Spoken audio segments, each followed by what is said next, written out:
Welcome to JMR Talks. Today we will discuss about how to fix toxic work culture. We all are aware that culture eats strategy for breakfast.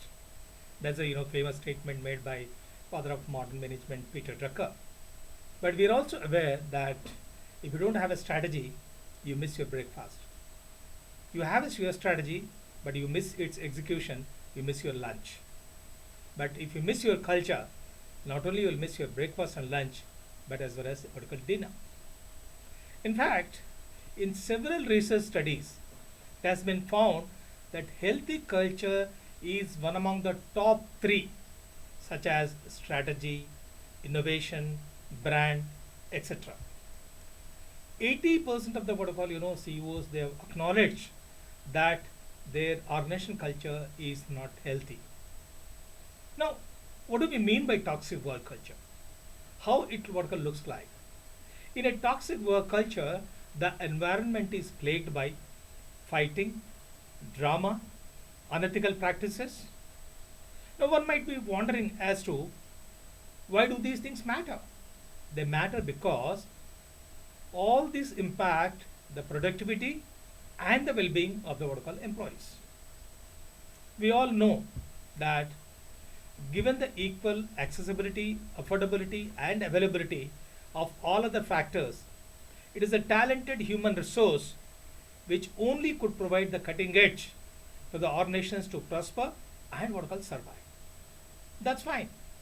No one is serious about tackling toxic work culture. But how to know that whether it is a toxic or not? Well, let's look at the science of a toxic culture.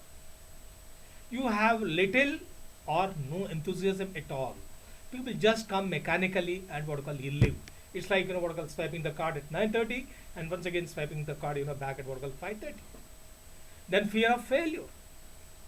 People are scared about inventing, experimenting. Nowadays we are talking about psychological safety. Next is dysfunction and confusion. Lot of gossip and drama goes around in the organization. And last but not the least, there's high employee turnover. So, what are the key drivers of this toxic workplace? Donald Sull and Charles Sull, they shared their findings in the MIT Sloan Management Review article published in September 28, 2022. They have looked at the 128 topics that employees normally discuss in the Glassdoor reviews, and they found that the features of a toxic culture is being disrespectful, non-inclusive, unethical, cutthroat competition, and abusive. But not being content with these insights, what these two authors have done, that they looked into the earlier research on unethical corporate culture. They have done 11 meta analysis. That means aggregating about 140 separate studies, each concentrating one of the factor of toxic culture and all that. So based on that, they found that the drivers of unethical behavior is toxic leadership, toxic social norms, and the poor work design. That's fine. When you find that culture is toxic, not convenient for the people to give their best and all that. So what is that needs to be done to affect positive cultural change? Number one, quantify the benefits of cultural detox. What do you mean by cultural detox? Cultural detox refers to the process of identifying the addressing the toxic culture, toxic subculture. Now, why I am saying subculture is not only the leader or the top management, even the middle managers they create their own subculture as such. So quantify the benefits of dealing with the toxic culture. Second, report progress to keep the pressure on. Now once people know that what are the benefits of positive culture change, probably they will not do anything to make it toxic. Third, model the behavior you expect. Okay, you want the employees to behave in a particular way. For instance, you want them to come at shop at 9:30. but you yourself, come at what called 10 o'clock. So let the leader in general and the managers in particular, model the behavior they expect from the employees. And last but not the least, track the progress with the honest data. What cannot be measured cannot work or managed. But the data you are collecting is honest, which will display the ground reality. So the three steps, these authors suggest. Number one is distributor leaders shape healthy microcultures. What do you mean by distributor leaders? Distributor leaders are nothing but the middle managers or the managers. We all know that senior leaders, through their direct influence, they shape the culture of organization. But every leader is not expected to deal or interact with each and every employee. So directly and through others, that's how senior leaders affect the culture. In fact, it has been found that middle managers or managers are 2.5 times more important in determining the employee misconduct. First of all, we must be in a position to determine the employee misconduct, so that accordingly the required corrective steps could be taken, so that you're not allowing the culture to drift towards toxic culture. Now, if you want these managers or the distributor leaders to shape healthy macro culture, what is that you need to do? Coach them on non-toxic behavior. Second, make them aware of the negative impact. The Gallup studies have established beyond doubt that the managers play a key role in creating a strong and vibrant work environment. So if they don't have a positive impact, it will impact the organizational performance. Third, make behavioral expectations very clear. In one of the Gallup's survey, it has been said that out of 5 managers, only 1 manager is engaged and all that. Now this raises a pertinent question as to, did we not recruit the right people as managers? Now having recruited, did we train them? So make behavioral expectations crystal clear to them. The next, deal with those distributor leaders or the managers who are excellent in delivering results, but they create toxic subculture. In fact, Dr. T.V. Rao, the father of HRD concept, he says every manager has to work 24/7, 365 days on culture, commitment, and competency. So given the importance of the culture that plays in effective execution of the strategy, we need to pay attention to these managers impact on the culture. Are they creating a positive culture, or are they creating toxic culture? The second one, having dealt with distributor leaders or managers, second is establish healthy social norms. Daniel Pink, in his great book, the Daniel Pink, in one of his great book, The Drive, he mentions 3 principal motivational elements. One is autonomy, second is mastery, third is purpose. People love autonomy. So why not allow them to define their own social norms? You have seen in one of the Hawthorne experiments, when you give the liberty to set norms of work practice, how the productivity has gone up. Second, let your managers lead discussions of social norms. Okay, but please ensure that they become voice around the table, but not they themselves be the voice.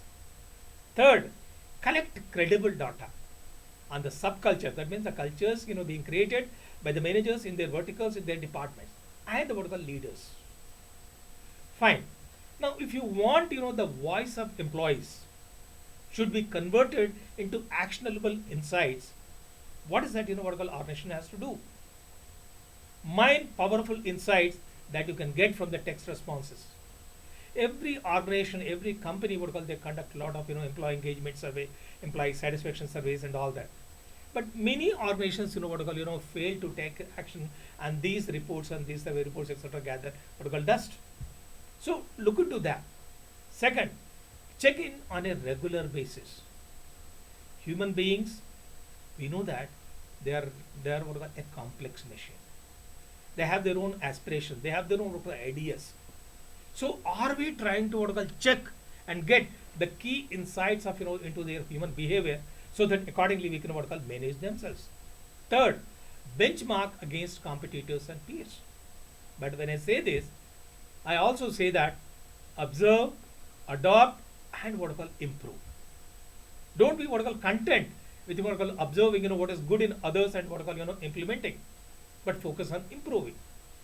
Next, measure microcultures at a granular level. The cultures being created by the distributed leaders or the what you call the managers at even a smaller level. Complete details, minute details. Measure subcultures and that of what you call individual leaders. Measure leadership traits and capabilities.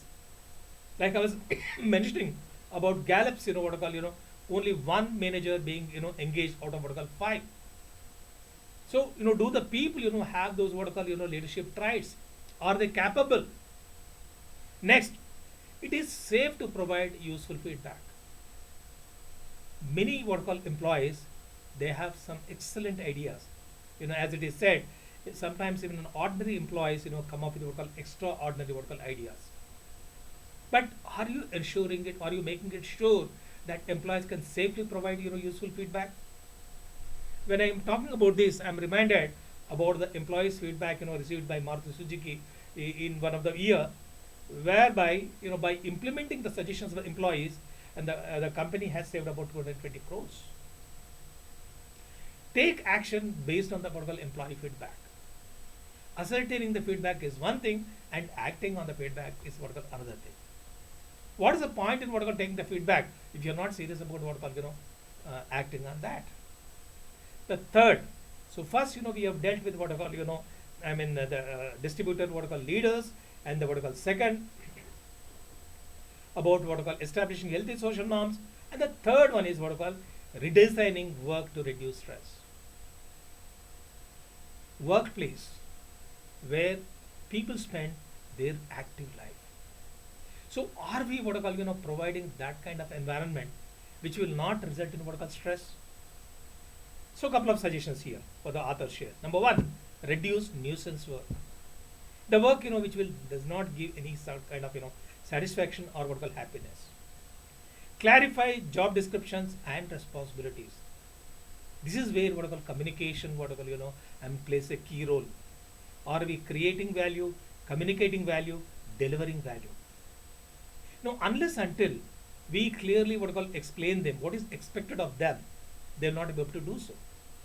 Third, give employees more control over their work. This is where I was referring to Daniel Pink's what I call one of the principal motivational element what I call autonomy. People love autonomy. People love freedom. So why don't you give them some control over their work? Help employees get a good night's sleep. When I'm talking about this, I am reminded about a tagline in one of the company, automatic data processing, which is located in Hyderabad, opposite Yashoda Hospital. The tagline says, "We love to go to our office on Monday." Look at what the tagline here. That conveys a lot about the prevailing positive work culture or prevailing work atmosphere, wherein they love to go and give their best.